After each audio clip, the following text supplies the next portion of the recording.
So ayan, dinala namin ng soda water machine sa isang local restaurant habang kumakain kami. Syempre, excited akong itry. Madali lang gamitin. Lagyan mo lang ng tubig hanggang sa tamang level, mas konting tubig, mas fizzy. Kapag may tubig na, higpitan lang ang cap para ready na sa gas infusion. Next ay ilagay na natin ang gas capsule, push it inside, tapos close and tighten. Ayan, magre-release na yung gas niyan, tapos shake lang ng 3 beses gently para evenly distributed.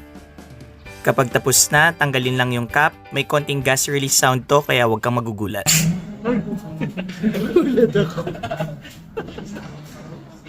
Ayan, homemade soda water. Kahit nasa labas kayo na walang artificial additives, pwede mo rin lagyan ng fruit juices or fresh fruits para may exciting flavors. At kung may natira kang soda water, may kasama siyang cap para pwedeng isave for later. Siyempre, huwag mong kalimutang mag-stock ng gas capsules para anytime refreshing soda water on demand. Ang saya gamitin, di ba? Kaya kung mahilig ka rin sa fizzy drinks pero gusto mong iwasan ng additives, ito na ang sagot. Super easy, super convenient, try mo na rin ito.